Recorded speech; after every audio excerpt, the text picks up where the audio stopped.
Hello students, good evening. तो आज 28 नवंबर 2021 का वो दिन जिसका हमें कब से इंतज़ार था आ ही गया और आप सभी का पेपर आज आप दे के आ चुके हैं। आप बड़े उत्सुक होंगे कि पेपर के जो राइट आंसर्स है वो क्या है। तो विद्यार्थियों, आज मैं लेकर के आया हूँ आपके लिए 28 नवंबर 2021 को जो पेपर हुआ है उसका एनालिसिस और उसकी आंसर की। विद्यार्थियों, पेपर जो आया था ना ज़्यादा टफ आया था ना ज़्यादा इजी आया था। पेपर का जो पैटर्न था मीडियम था और जो क्वेश्चंस आए थे वो अपने ही चैनल के जो वीडियोस थे उसमें जो क्वेश्चंस हमने डिस्कस किए थे उन्हीं में से लगभग क्वेश्चंस आए हैं इसमें।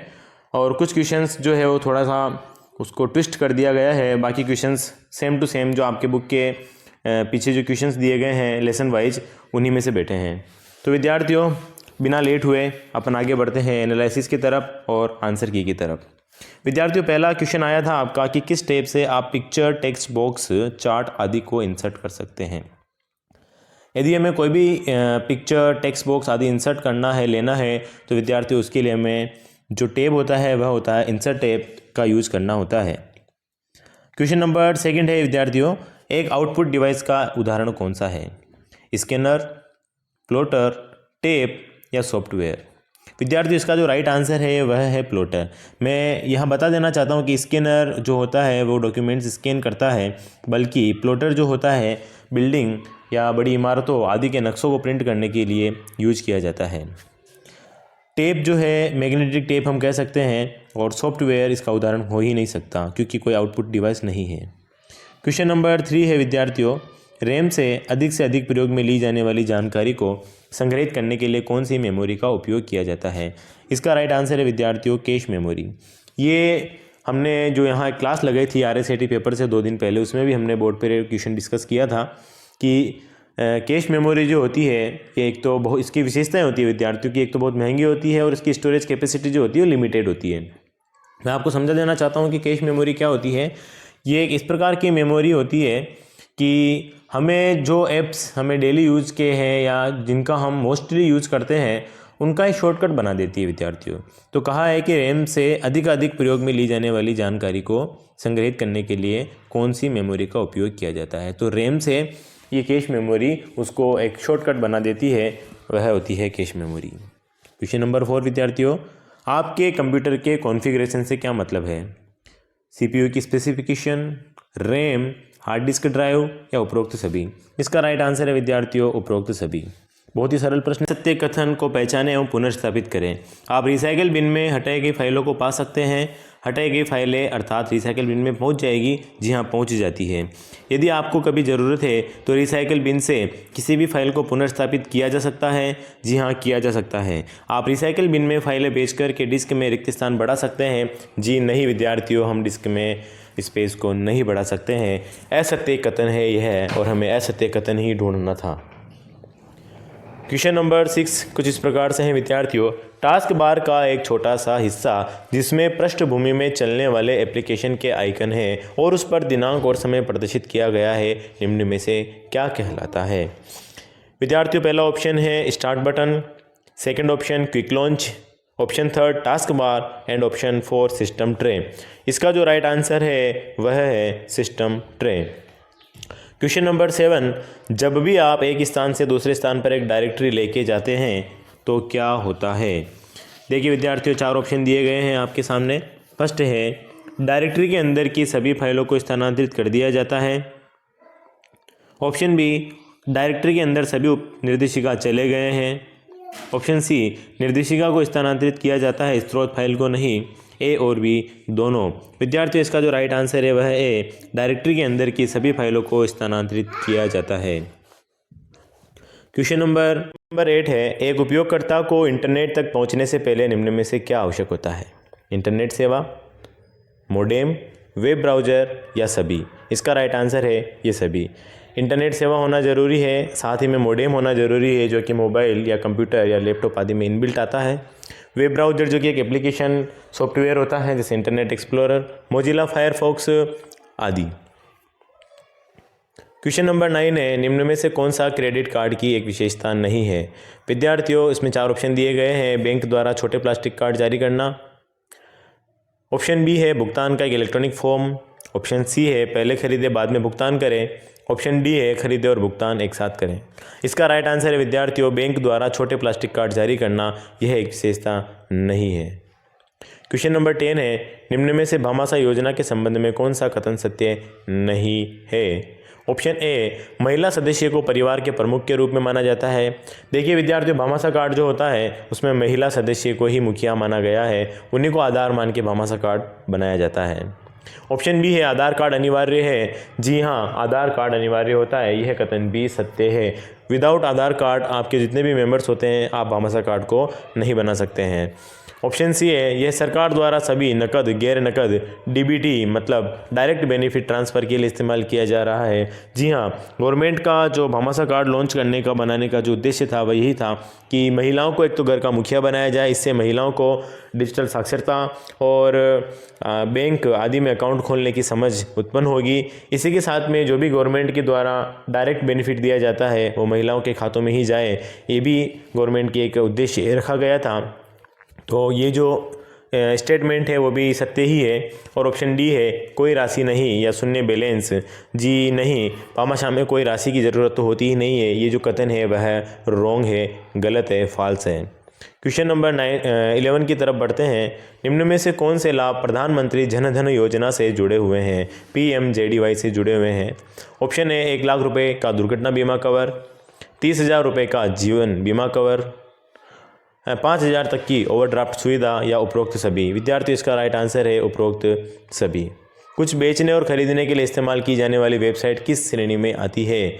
मनोरंजन sites, social networking sites, search engine या ई कॉमर्स साइट। विद्यार्थी इसका राइट आंसर है ई कॉमर्स साइट्स। राजस्थान सरकार द्वारा लॉन्च किया गया क्लाउड बेस्ड स्टोरेज समाधान कौन सा है? राजस्थान सरकार द्वारा लॉन्च किया क्लाउड बेस्ड स्टोरेज समाधान कौन सा है? देखिए विद्यार्थियों, जैसा कि पिछले कई सारे वीडियो में मैंने इसके ऊपर आपको बहुत एक्सप्लेन किया हुआ है, आज फिर करता हूँ कि जैसे कि गूगल है, उन्होंने हमें क्लाउड स्टोरेज दिया हुआ है, इसी प्रकार से MI ने हमें क्लाउड स्टोरेज दिया है, अदर कंपनीज है वो भी हमें क्लाउड स्टोरेज देती है। क्लाउड स्टोरेज का मीन्स होता है एक स्टोरेज होता है जो आपको ऑनलाइन अवेलेबल करवाया जाता है, जिसमें आप आपकी सारे डॉक्यूमेंट्स, आपकी सारी फाइलें, वीडियो आदि को आप आपकी फ़ोन की मेमोरी के अलावा मेमोरी यूज़ करके रख सकते हैं। उसमें आपकी फ़ोन की मेमोरी कवर नहीं होती है, वो सारा डेटा आपके क्लाउड हो जाता है, जिसे कि आप जीमेल के थ्रू किसी भी अन्य PC या फ़ोन में वापस से डाउनलोड कर सकते हैं। तो राजस्थान सरकार ने ऐसा कौन सा क्लाउड स्टोरेज चला रखा है? इसमें पहला ऑप्शन है राज ई वोल्ट, बी है ई ज्ञान, तीसरा है RPSC, चौथा है राज ई साइन। विद्यार्थियों राइट आंसर है राज ई वोल्ट। क्वेश्चन नंबर 14 की तरफ बढ़ते हैं। EPDS प्रणाली में FPS का पूर्ण रूप क्या है? FPS का जो पूरा फुल फॉर्म होता है वह होता है फेयर प्राइस शॉप। इसका राइट आंसर है C। प्रिंट करने से पहले एक दस्तावेज कैसा दिखेगा, यह जानने के लिए किस कमांड का उपयोग किया जा सकता है? प्रिंट करने से पहले एक दस्तावेज कैसा दिखेगा, अगर हमें ये जानना है तो हम फाइल पूर्वावलोकन, प्रीप्रिंट, प्रिंट पूर्वावलोकन या मानक पूर्वावलोकन। देखिए विद्यार्थियों, कभी कभी हिंदी में लैंग्वेज जो होती है वो हमारे लिए बहुत टफ पड़ जाती है। इसी क्वेश्चन को मैं आपको इंग्लिश में थोड़ा सा बता देना चाहूँगा कि अगर आपको डॉक्यूमेंट को प्रिंट करने से पहले उसे देखना है तो उसे हम क्या कहते हैं? File preview, pre print, print preview या स्टैंडर्ड प्रीव्यू। विद्यार्थियों इसका जो राइट आंसर है वह है प्रिंट प्रीव्यू। हिंदी में इसे क्या कहा गया है देख लीजिए, इसे कहा गया है प्रिंट पूर्वावलोकन। क्वेश्चन नंबर 16 है SSO के तहत एक नागरिक पंजीकरण कैसे कर सकता है? अगर आपको SSO ID बनानी है तो उसका पंजीकरण कैसे करोगे? विद्यार्थियों इसका भी मैं वीडियो आपको बहुत जल्दी देने वाला हूं कि आपको अपने मोबाइल से SSO ID कैसे बनानी है। ऑप्शन ए है आधार नंबर के जरिए पंजीकरण, ऑप्शन बी है भामाशाह क्रमांक के जरिए पंजीकरण, ऑप्शन सी है दोनों के ही द्वारा, या ऑप्शन डी है दोनों से ही नहीं। विद्यार्थियों इसका राइट आंसर है सी, ए व बी दोनों। क्वेश्चन नंबर 17 है निम्न में से किसके द्वारा एक नागरिक राजस्थान संपर्क पर शिकायत दर्ज कर सकता है? अगर हमें राजस्थान संपर्क पर शिकायत दर्ज करनी है तो उसके लिए हमें टोल फ्री नंबर या राजस्थान संपर्क पोर्टल या राजस्थान संपर्क मोबाइल एप्लीकेशन या उपरोक्त सभी। विद्यार्थियों इसके लिए गवर्नमेंट ने हमें चारों ही ऑप्शन यानी कि तीनों ही ऑप्शन दिए हैं। इसका राइट आंसर उपरोक्त सभी। आप टोल फ्री नंबर डायल कर सकते हैं, राजस्थान संपर्क पोर्टल पे आप यूज़ कर सकते हैं, और राजस्थान संपर्क नाम का एक मोबाइल ऐप है, उसके थ्रू भी आप कोई भी कंप्लेन कर सकते हैं। राइट आंसर है डी, उपरोक्त सभी। SSO जिसका फुल फॉर्म होता है सिंगल साइन ऑन का उद्देश्य क्या होता है? सहायक डेस्क लागत को कम करना, ग्राहक संतुष्टि को बेहतर बनाना, उत्पादकता बढ़ाना, या उपरोक्त सभी। राइट आंसर है उपरोक्त सभी, डी। UIDAI का पूरा नाम क्या है? देखिए विद्यार्थियों यहाँ पर भी जो है प्योर हिंदी दी हुई है, जो कि आपको समझने में टफ पड़ सकता है। मैं एक बार आपको इसका इंग्लिश वर्जन दिखा देता हूँ। इसके जो ऑप्शंस दिए गए हैं, UIDAI एक संस्था है जो कि आधार कार्ड को भारत में जारी करती है। उसकी फुल फॉर्म क्या है निम्न में से? Urban infrastructure development authority of India, ये रॉन्ग है। सेकंड है unique identification authority of India, जी it is the right answer. Universal identity authority and none of the above. इसका जो राइट आंसर है वह है B, unique identification authority of India, B is the right answer. Hindi में देख लेते हैं कि भारतीय विशिष्ट पहचान प्राधिकरण।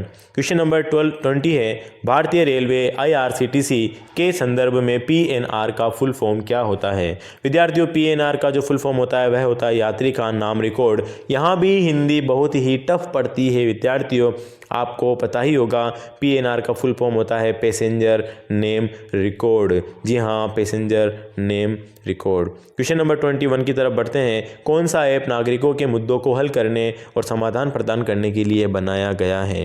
विद्यार्थियों ऊपर अभी ये क्वेश्चन आ चुका है, थोड़ा सा उल्टा आया था और इसी को वापस से घुमा करके पूछ लिया गया है। इसका जो राइट आंसर है वह है राज संपर्क, जो कि नागरिक इस ऐप के थ्रू अपनी शिकायत दर्ज कर सकता है। क्वेश्चन नंबर 22 है, निम्न में से कौन सा एक ओपन सोर्स सभी को निःशुल्क मोबाइल ऑपरेटिंग सिस्टम है? देखिए विद्यार्थियों, मोबाइल में 3 प्रकार के मोबाइल ऑपरेटिंग सिस्टम चलते हैं। विंडो चलता है, iOS चलता है और एंड्रॉयड चलता है। विंडो जो होता है हम PC और मोबाइल दोनों पे ही इसको रन करवा सकते हैं, लेकिन मोबाइल पे विंडोज़ फ़ोन अभी बिल्कुल भी रनिंग में नहीं है, या अगर है भी सही तो हमारे लिए उसको यूज़ करना, एक्सेस करना थोड़ा टफ पड़ता है। तो इसके लिए मैं आपको कहूँगा कि ये हमें एक तरीके से फ्री मिल भी रहा है, तो भी हमारे लिए किसी काम का नहीं है मोबाइल पर, बट PC में तो हमें इसका परचेज करना ही पड़ता है विंडो को। सेकंड आ रहा है iOS, मीन्स एप्पल फ़ोन में जो वर्जन डलता है, एप्पल के जो फ़ोन में ऑपरेटिंग सिस्टम जो होता है विद्यार्थियों, उसे कहते हैं iOS।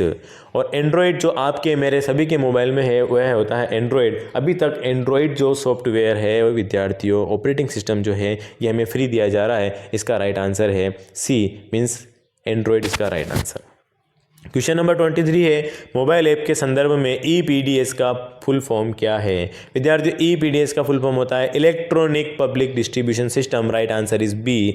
क्वेश्चन नंबर 24 आ जाता है, किस व्यू की मदद से आप टेक्स्ट या ग्राफिक का प्रिंट से पहले पूर्वावलोकन कर सकते हो?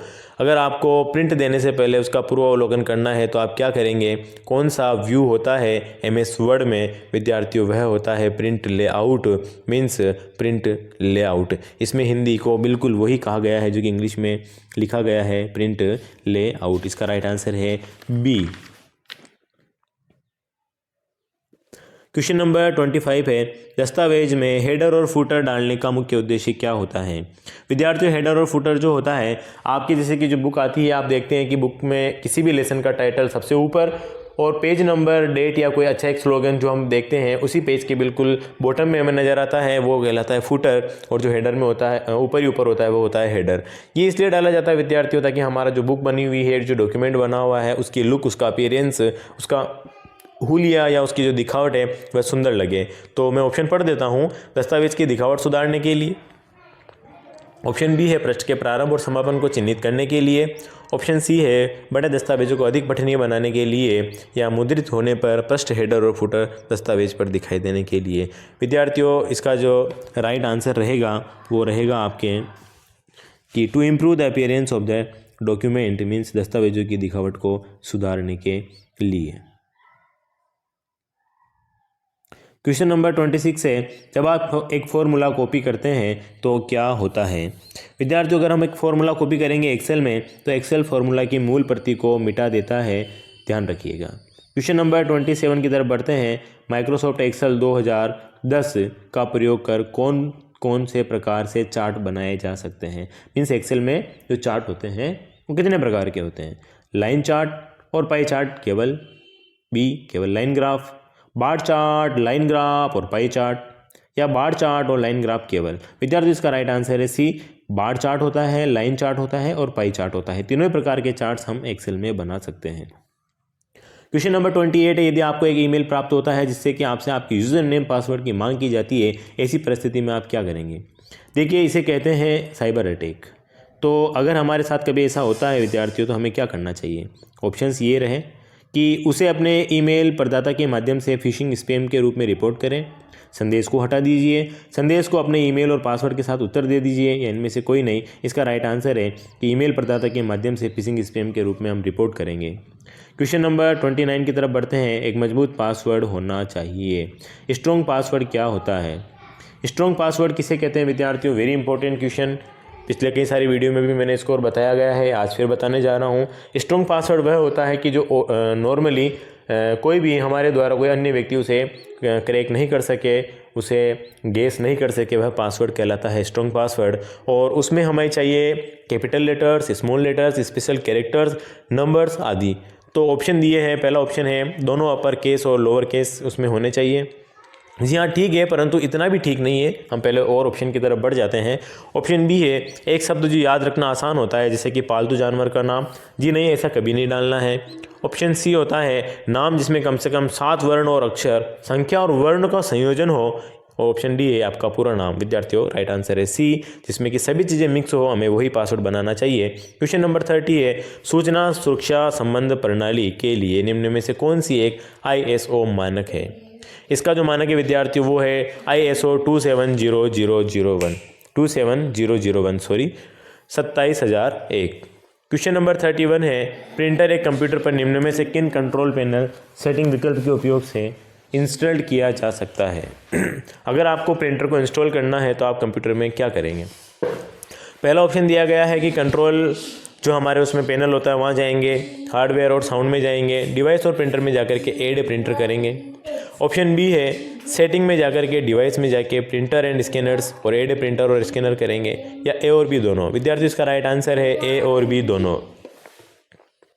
क्वेश्चन नंबर 32 है, आमतौर पर किस प्रकार के निजी ईमेल खाते का उपयोग आपके कंप्यूटर पर ईमेल डाउनलोड करने के लिए किया जाता है? विद्यार्थियों, अगर आपका निजी ईमेल खाता है और आपको ईमेल डाउनलोड करना है तो इसके लिए आपको POP3 यूज करना होगा। Question number 33, window 10 file explorer ribbon पर किस टैब का उपयोग कर आप फाइल और फोल्डर्स छिपे या दृश्यमान या विजिबल बना सकते हैं? ये विंडो 10 में बताया गया है। इसका राइट आंसर है, देखिए विद्यार्थियों, इसे भी हम इंग्लिश में देखना चाहेंगे, एक बार क्वेश्चन पढ़िएगा। On the Windows 10 file explorer ribbons using which tab you can make files and folders hidden और विजिबल। कहाँ जाकर के? व्यू में जाकर के हम फाइलों को हाइड भी कर सकते हैं तो विजिबल भी कर सकते हैं। क्वेश्चन नंबर 34 है विद्यार्थियों, माइक्रोसॉफ्ट ऑफिस पिक्चर मैनेजर है। इसका जो राइट आंसर है विद्यार्थियों वह है एक आवेदन जो स्कैन किए गए दस्तावेजों को संपादित करने में सहायता करता है। यह हमें इन सभी में हेल्प करता है कि जो हमने डॉक्यूमेंट्स स्कैन किए हैं उन्हें ईजीली एडिट करवा सकता है। क्वेश्चन नंबर 35 जो कि लास्ट है आज के पेपर का, और वो है LCD प्रोजेक्टर के प्रकार बताना है हमें इसमें विद्यार्थियों। तो आपको जो इसमें दिए गए हैं वह है फ्लैट पैनल और लेज़र। पहला ऑप्शन है फ्लैट पैनल और लेज़र। ऑप्शन बी है normal and roof mounted. Option C है मेश मॉडल और कवर्ड, और ऑप्शन डी है इनमें से कोई नहीं। विद्यार्थियों, इसका राइट आंसर है फ्लैट पैनल एंड लेज़र। इसका जो राइट आंसर है जो हमारे LCD प्रोजेक्टर के प्रकार है उसका राइट आंसर है फ्लैट पैनल और लेज़र। आशा करता हूँ विद्यार्थियों आपको वीडियो अच्छा लगा होगा, और आज का जो वीडियो था हमारा पूरा आंसर की और एक्सप्लेनेशन था। यदि अभी तक आपने चैनल को सब्सक्राइब नहीं किया है तो प्लीज़ आप चैनल को सब्सक्राइब कर लीजिए तथा बेल आइकन को प्रेस कर दीजिए ताकि आपको आने वाले वीडियो का नोटिफिकेशन तुरंत प्राप्त हो जाए। ठीक है स्टूडेंट्स, मिलते हैं अपन अगले वीडियो में। जय हिंद, जय भारत, थैंक यू।